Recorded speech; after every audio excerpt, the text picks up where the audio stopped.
eating. Hi there, everybody. We're on to part 5 now. We keep going with more richness. And we've got the lovely Judith here in Australia. I'm in Bristol, and we're having a fantastic chat here. So we're going to roll with the flow. Um, there's a few things that are cropping up just in my brain in response to some of the things you were talking about. So remember earlier I was talking about clearing trapped emotions from this energy kind of field that I perceive that. Yep. Um, Yep. so when you see colors in the aura, do you think you're seeing this sort of etheric field that surrounds people? Is that what you think's happening? Yes, you see that as well. Right. Okay. So you see that as something different from the colors. Oh, yes. Yes, yes, yes, yes. The physical and the etheric are Right. quite Okay. different. Okay. Quite different. Yeah. Fascinating. And that idea of a torus field that goes through us and down the middle with perhaps, say, chakras, is that something that you've got any insights to share on? Yeah. Well, um, the chakras are very loud and vibrant because they relate to who we are, our journey, our health, right? Um, the auras act as a veil across a transparent veil, like a vapor. It's a Okay. vapor, it's moving. It's not clear cut like a photograph. It's just a very fuzzy etching. Okay. Takes a lot of adjustment of your eyes when you're first starting, you Hmm. know. Yeah. Anyway, with that, at any time that you are having distant healing or you are having medical examination, or you're recovering from surgery, Hmm. the chakras energy can push through the aura Right. so that they can facilitate healing. All Okay. right. Hmm. Yeah.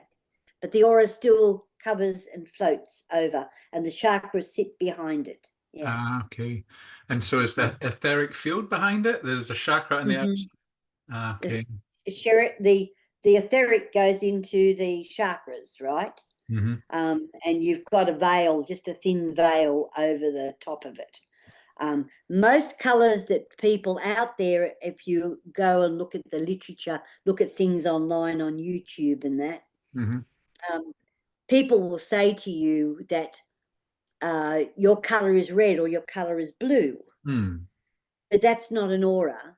Right. What the first colors people are likely to see when they train to read auras are the colors of the chakras.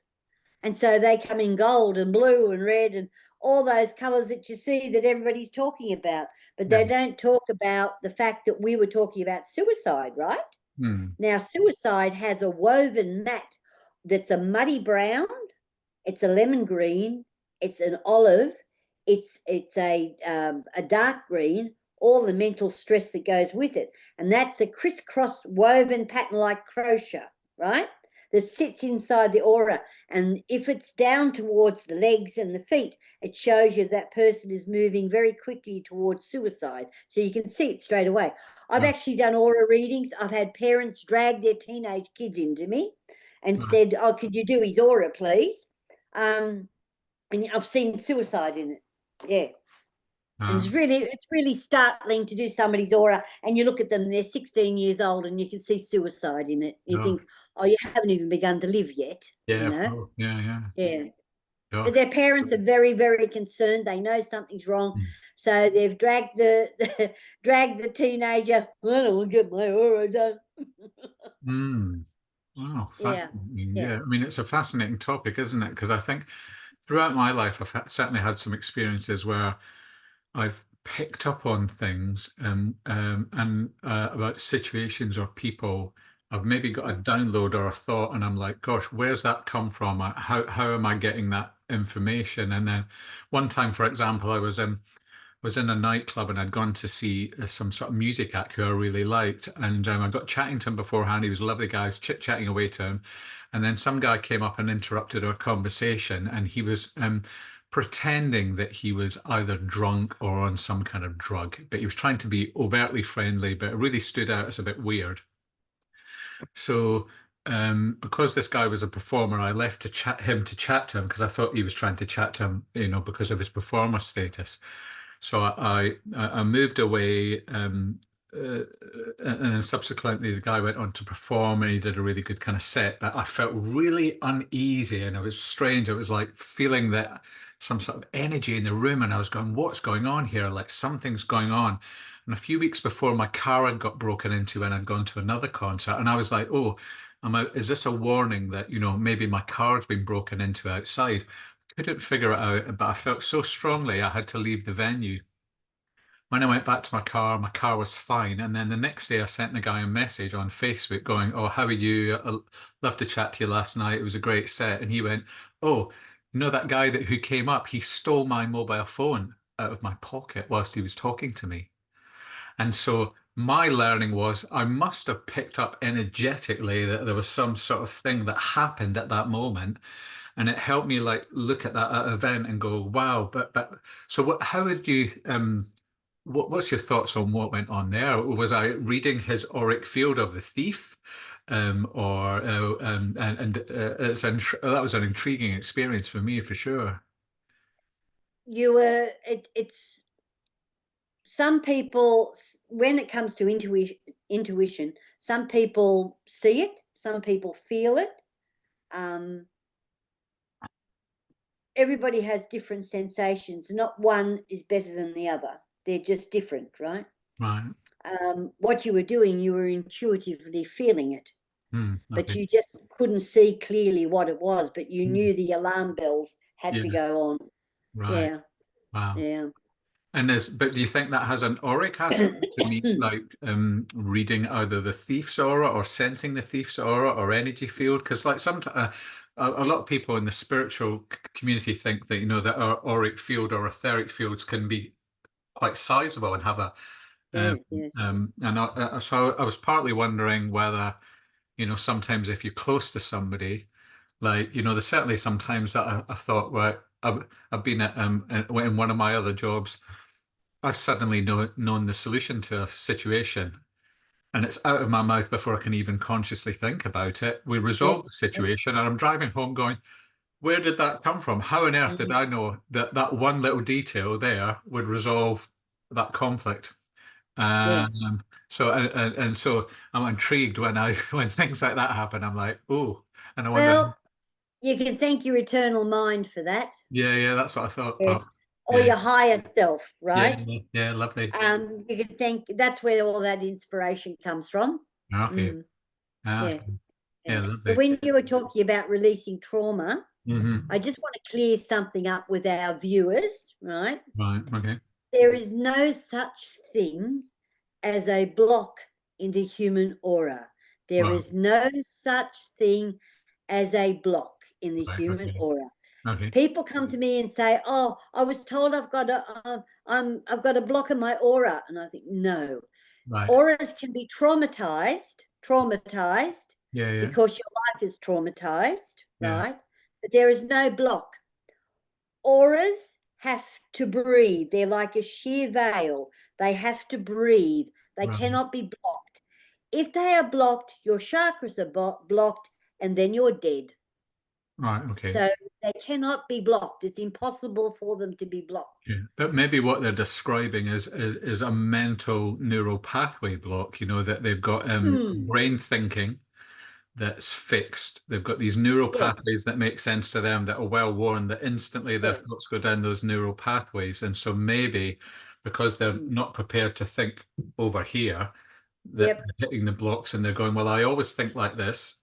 This is how the world makes sense to me. Would that make sense that that's where a block Well, might be? that would make sense to you, and it would make sense to me Right. that these people have gone to a clairvoyant or a tarot card reader, and they said, "Oh, you've," or an energy healer, and said, "Oh, you've got all these blocks," and they haven't got them at all. Okay, that's great to get that insight.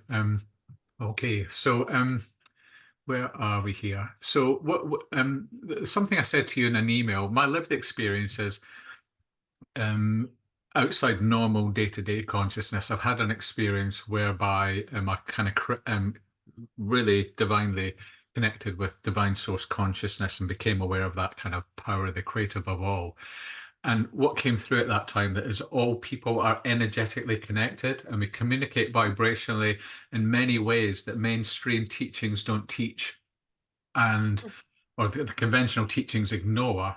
And to me, that explains the power of remote viewing, mediumship, psychic skills, the power of love, the power of intention. And I was just wondering, do you think all people have these abilities and just suppress them? Because I've done the work to kind of unveil those things. Maybe I always had those skills and I just militantly or enthusiastically pursued them. But I just wonder what you think about the idea that we're all energetically connected as part of that one eternal mind consciousness. Mm. Well, the answer is yes to that, just a simple yes. Yeah, But it reminds me of something my father taught us when we were growing up. He used to say to us frequently that you go to school to prepare you for work, you live at home with your mother and I to prepare you for life. right, So now down to your question. It's not that it is drummed, our intuitive or our spirituality is drummed out of us. It's the fact that we are educated and prepared for work. And right. work is something that everybody does out there to earn a living, to put a roof over their head and to do all Sure. those things. So yes, that doesn't suppress it. What happens is we don't encourage the other side of it. Yeah, You can have a job, you can have a career, you can be running a flourishing business, you could be very, very wealthy. You could be a real estate mogul, but you could still be highly spiritual. yeah, yeah, Yeah. yeah, yeah. And I think a lot So of are we people, connected together? The answer is yes. yeah, And if you want to know how we're connected together, you can see it in a disaster. You can right, see that if you've got a flooding disaster or a fire or an earthquake or a tremor or a cyclone, people from all nations, volunteers, come to your aid. Neighbors and all that come to your aid. It's what we have. It's what I came back to a long time ago when we were doing the first interview. And I said to you, what keeps the world together is that boy meets girl, falls in love, yeah, has a family, love their children, that ties them together. yeah, And then their children grow up and fall in love and have yeah, children, it yeah, ties them together. And it's the bond that keeps the world together, and yeah. that's that love vibration in Mm, all its forms, the love yeah, vibration. And so yes, we are together, and thank God we are, because all those people, I've been through the bushfire, as you know, and it was mm, all those people who came to support us. Yeah, all that. those people who are engaged in that love vibration. Yeah, and it's super important, isn't it? Because I mean, like I say, I don't have a tell eye vision anymore, and what when I do have little glimpses into the outer world, what I see is people who are not aligned with divine source, using wordplay and language to try and frame what they're doing as being about love and being about progress, but actually it's fear and manipulation masquerading using the same words. So, and people don't seem to be able to critically reflect and see the distinction. And it's very clever what goes on. And I just wondered whether that was something that you see or sense. I see a lot of things that are influencing collective consciousness on this earth of ours. One of the things that I do see, and I've taken very seriously for the last approximately 30 years, is that women who are having trials in their relationship, possibly abuse or cheating, something like that, they become anti men, and they teach that to their daughters. They hang around with women who are divorced because of that kind of conditioning. Mm, They all hang together, and then they become a group and a force and a collective consciousness, and yeah. they hate men. And that's just one little group out there that's getting power. They've got power in all different types of climates and when I say climates, I mean the countries which they're in. They're creating the climate of pushing men out. Some men are blamed for that, you know, but that doesn't mean to say you write off the whole male population. Sure. And vice versa. It works with men as well.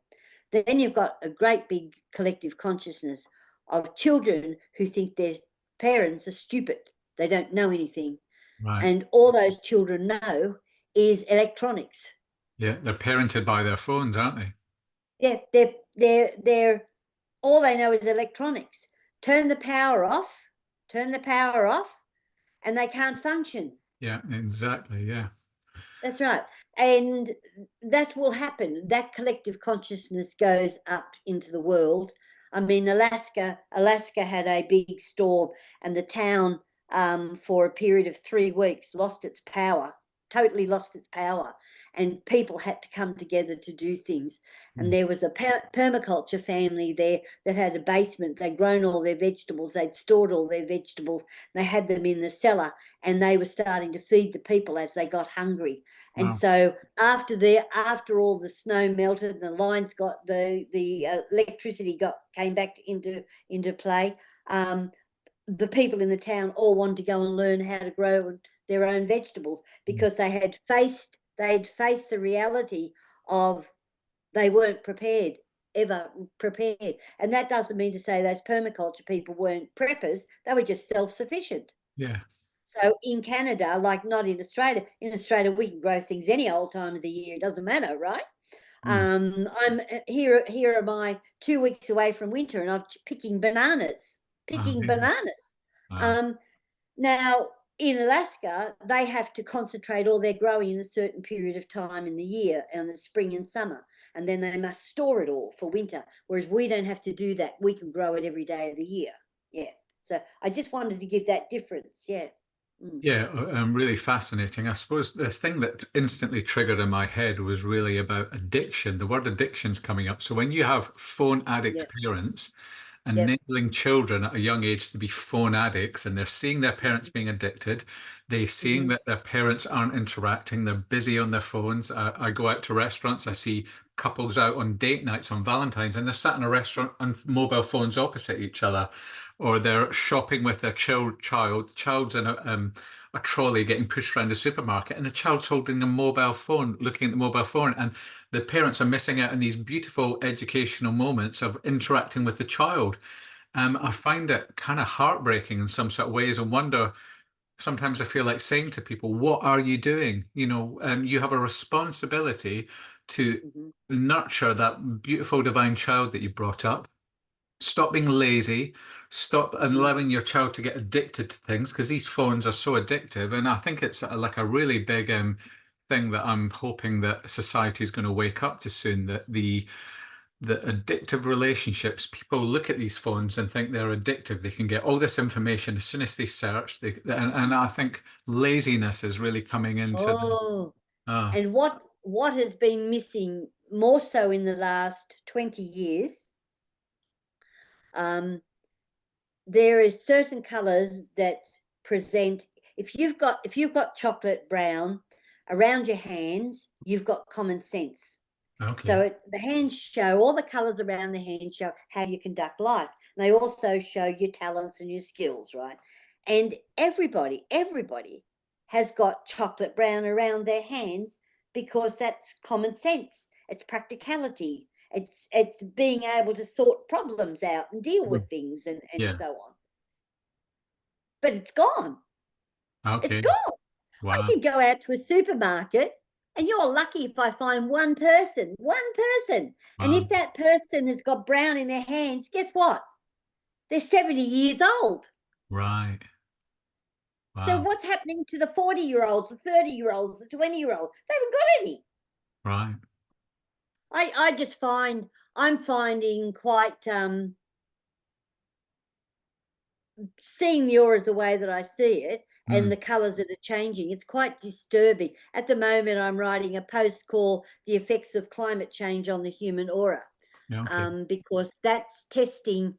Once once it starts to test human resolve, and that's what it's doing in all its shapes and forms, the emotionally immature people don't cope, and that's masses of them. Yeah, yeah. The emotionally mature people make up, if you're lucky, 10%. Yeah. Yeah, 10%. So it means something's going to happen. It will. Well, I think collectively, I mean, I think you and I might have slightly different perspectives on climate change. I mean, I think I deeply care for the planet. I deeply feel for the connection that I have with the Earth, but it greatly concerns me that there's a different type of climate change going on, which is spraying in the skies, for example. They do that frequently where I live. You wake up, it's a lovely morning, airplanes crisscrossing over. They're doing something called cloud seeding or geoengineering. All Yeah, of a I sudden, know it. sky's completely covered. And so that is climate change as well as all the other stuff. And so I think there's lots of manipulation going on around that topic. And like you say, I think there's a general intent to cause chaos because there's a phrase chaos, order through chaos. So, people are trying to create chaos and destabilize people energetically. And if you're not emotionally mature, it might Okay. destabilize you. Yeah. Well, climate change was discovered in 1824, and all the scientists around the world in 1824 became aware of it in the 1840s, and it was documented, and before the Industrial Revolution. And Mm. so the Industrial Revolution started to damage what was known as climate change.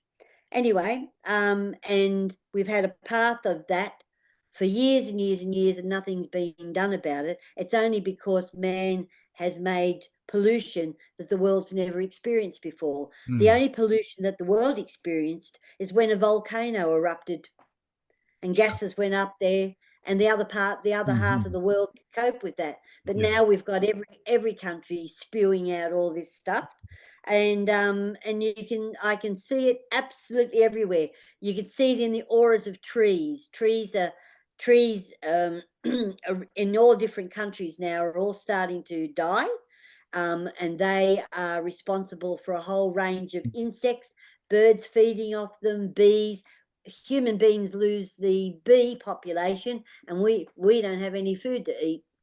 Mm. I mean, We can't afford to lose the bees. you probably don't have it where you live, but where we live, there's lots of 5G masts Yep. that send out stuff that I'm pretty certain is harmful to the You environment. know, we've got it here. We've got here in Australia, but I live in a rural town. We don't have that. Oh, that's good to hear. Yeah. Yeah, well, we have slower internet, we have slower everything, and that's the price we pay for not having all of their technology. Okay. Mm. Rightio. So what getting back to that thing about addiction and love and the love and compassion piece. I think it's an interesting thing to unpick the idea of addiction because I think all these phones, they're giving people exactly what they want, and then they figure out what the person wants and give them more of it, more of it, and more of it, or at least what they consciously think they need. Yeah, And so yeah. sometimes I see people being impacted so much that they're on their phone and they're missing out on what's right in front of them, like conversation opportunities, uh, missed opportunities, because they're so addicted to this, they're walking across roads. They're Mhm. missing opportunities in life. And from a love perspective, this is how I always kind of look at it with my glasses. I think that these people are missing out on they're not living in the real world, they're living in their head world. And I Yeah. just wondered whether if you had any insights on the love and compassion. Should Mm. people, obviously, if somebody's addicted, more often than not, an addict says, I'm not addicted, I want to keep doing this, don't they? Mhm. And so Mhm. their neurological patterns connected to the addiction are strong, and it's pretty tricky for them to come to an awakening. So I just wondered if there's what you think about that kind of angle with regards to addiction, right? Help, because some people recover from addiction, they become aware of their tendencies and they go, right, I've got to this breaking point. I'm not going to do this again. And I've worked with some people who were lifelong kind of, for well, quite a long time period, a drug addict or an alcohol abuser, and they realized that actually they needed to be really disciplined to move away from it. So I just wondered. Well, I've done a piece on all different types of addiction and Okay. what they show in the human aura, but I didn't include technology because it's another game changer all by Okay. itself. So I did a piece just on technology. Okay. Um, one of the big things, and I'm talking about, I do studies, right? Mm, I don't come to this formula unless I've studied all age groups in different places, and mm, then I do it by myself, and then I come to the conclusion of it. Um, what I found is that you're talking about people standing at traffic lights, walking across the road, and the cars are bipping horns, and they're, you know, mm. they're doing into their phone, or mothers and fathers trying to talk to their child, and the child's just looking at the phone. Yeah, yeah. All this, what's happening is, as a soul, it's very important. We grow because we are attached to a tribe, right? And Mm, that tribe feeds us throughout our life.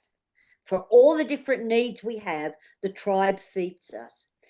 When you are not part of the tribe, and this is what's showing in their aura, right? yeah, That they are disconnecting from human consciousness. right. They have got intelligentsia, right?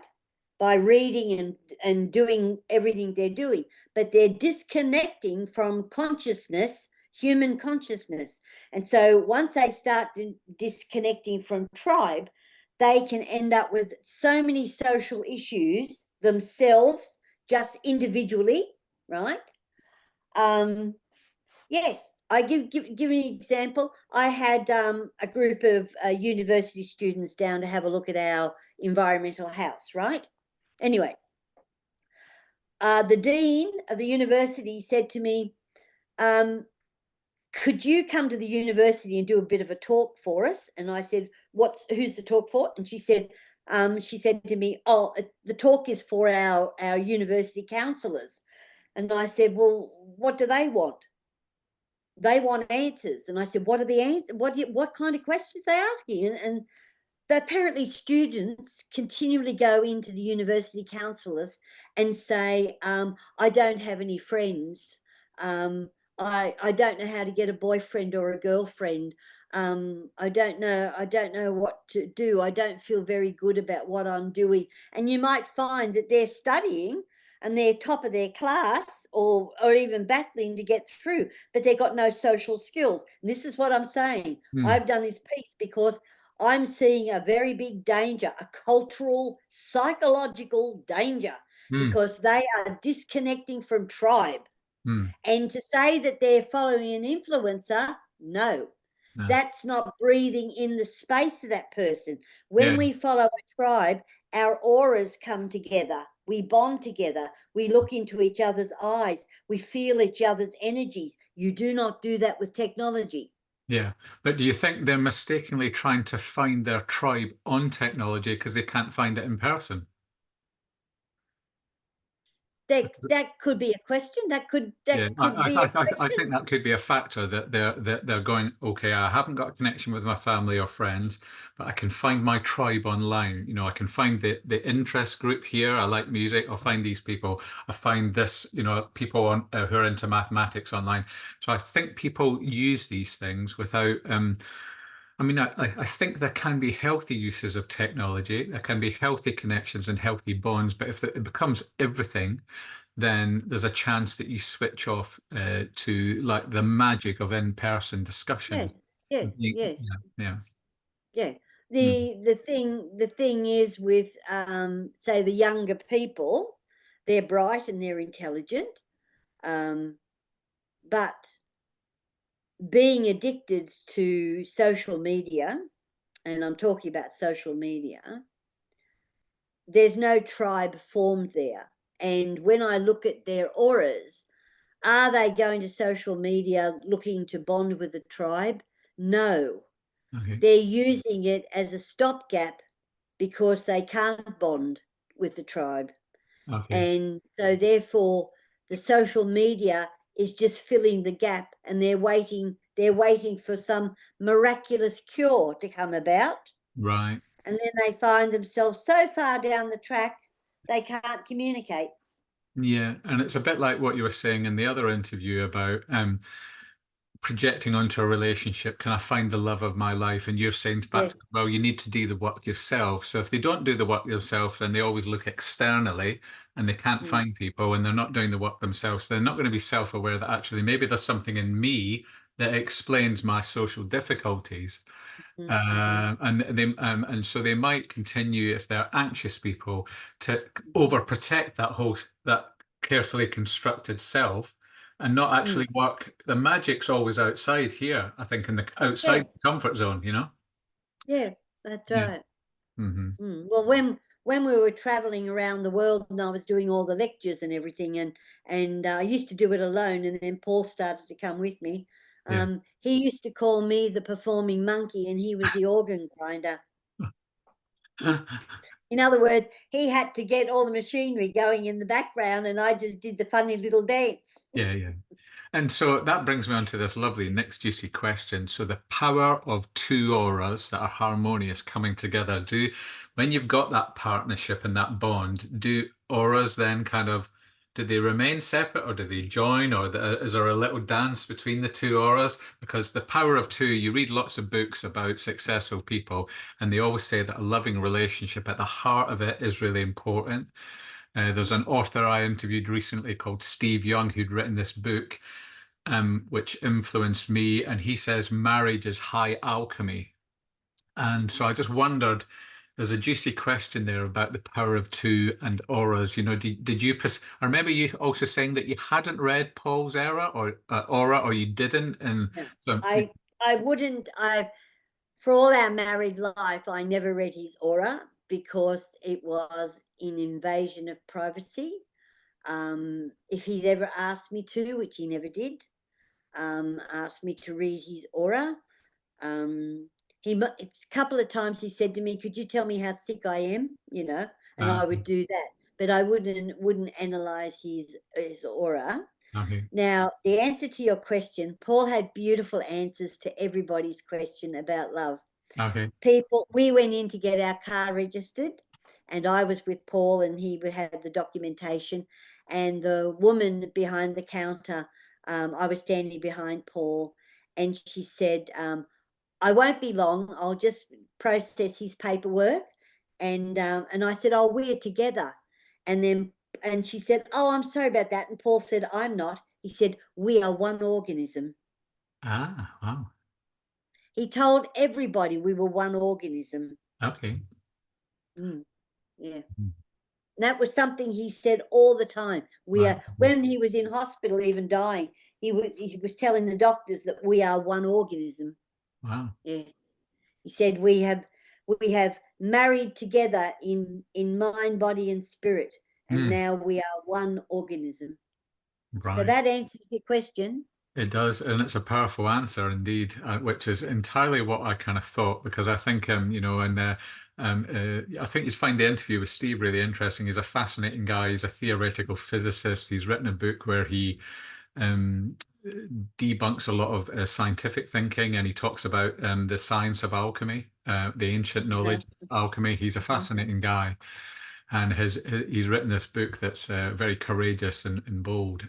But yeah, he talked about the power of the symbolism of marriage, and broke it down in all sorts of different levels. Really fascinating read.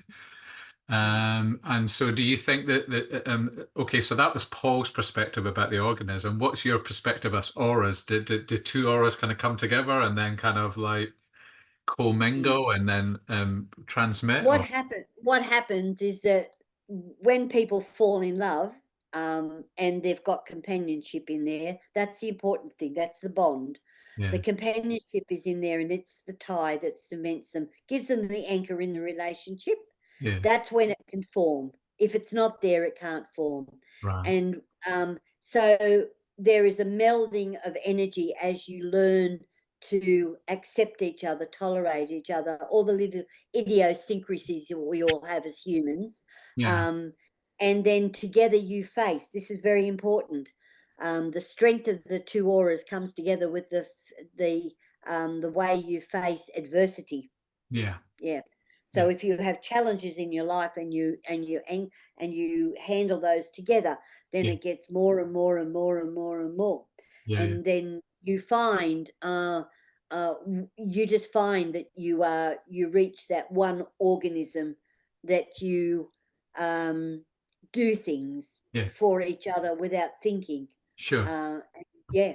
And the other day you used this beautiful hand signal. You went, if you both come into alignment, Yes. and Yeah. then that's when the magic starts, isn't it? You're Yes. manifesting power. Right. Your manifesting That's right. powers just kind of go through Yeah. the roof. Yes. Yeah. And what it means is that power, as we say, I'll give it another word, you develop strength. Yeah. And so together, I mean, give you an example. The whole property burns down. We're sent off to stay in a motel for the night because there's nothing left here. Paul and I, 15 minutes after sitting on the bed in the motel, he says to me, can you tune into the property and tell me, can you astral project? What can you do? Go and have a look at the property for me and tell me what we've got left. So Wow. I did, right? And I said to him, we've got one machine and we've got one vehicle. That's all that's left. All the animals are dead and whatever. Anyway, so we're sitting on the side of the bed and he says to me, he said, well, what's the best thing you think we should do about this? Very calm, you know. And I said to him, I said, well, the best thing I can think of is that when you go down, I'll pull you up. When I go down, you pull me up. We both go down together. We count to 30 and we both come up. Otherwise, that's depression. And we both burst out laughing. And then we went, because of our emotional maturity and because of our life experience, we started to balance it out. And I said to Paul, I said, we live in a country that's kind. The government looks after you. The state government looks after you. All the charities will come to support you. There'll be volunteers everywhere, neighbours that come in, friends, family, everybody will all come. So you're safe and secure. And Paul then said, well, we're not as bad off as the refugees living in tents for the last 4 years in all these different countries. And he says, and we're not as bad off as the women in Afghanistan. And I said, well, they're not as bad off.